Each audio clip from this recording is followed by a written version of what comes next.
2011 was a difficult year for the Japanese economy, but what lies ahead in the current year? This was only one of the questions put to Eisuke Sakakibara, the former Vice Minister of Finance for International Affairs, but better known as Mr. Yen. I would say that for the next 6 months or even 9 months, the Japanese growth rate would be quite robust because of that reconstruction. But however, the negative sort of external environment would eventually affect Japan through strong yen and declining exports. After the World War II, Germany and France got together and has sort of integrated the European economy gradually, finally creating euro and the central bank. But this process, I think, has been reversed right now. And European integration would probably, eventually fall apart. I don't know how fast it would go and how things would develop. But the trend is very clear. European disintegration has started. And this would have a major impact on the world economy. It will eventually affect the American economy.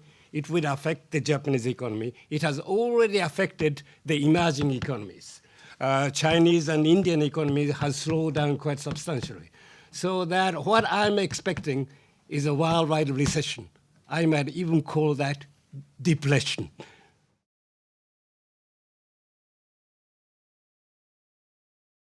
If you think, Japan as a mature economy, this is really a superb economy. We have good environment. We are a safe country. Japanese are the healthiest sort of people in the world. So we've got environment, safety, and health. Is there any better country than Japan? This is a very nice country to live. Food, best food in the world, right? and 65% of the sort of country is forests. Lots of forests and water, nice sea, nice sort of ocean, and it's safe. You could 20 years old girl could walk in Roppongi at 1 o'clock or 2 o'clock at night safely. You cannot do that in New York or Paris. So I have not any major complaint about this country. We are all right as it is. China and Japan, despite some political differences, are now being integrated, economically. You mentioned any Japanese corporations. They either have their operations in China or some kind of relationship with Chinese companies.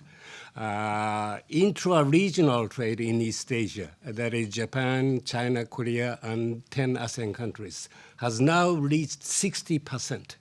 Intra-regional trade in Europe is 65%. So de facto economic integration in East Asia has now come to the stage which is very close to European integration. I do criticize a lot about Mr. Noda jumping onto TPP. We don't need TPP. We are already integrated in East Asian economies. TPP is an attempt by the United States and Australia to participate in this East Asian integration.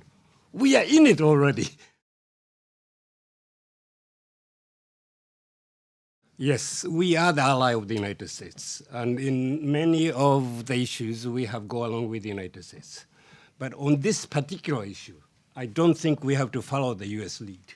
We have maintained a good relationship with Arab countries, and we should not participate in the sanction of Iran, particularly given the energy situation in this country. So we have to follow the independent course. I have lots of complaints about Noda government. But one of the major problems with the Noda government is that he blindly followed the US lead. And he has to recognize Japan is an independent country. and Japan is a part of East Asian integrated economy as well. So at least as far as the economics is concerned, we are closer to China than to the United States. So you have to sort of balance that. National security, we are the ally of the United States. As far as the economy is concerned, we are integrated with China.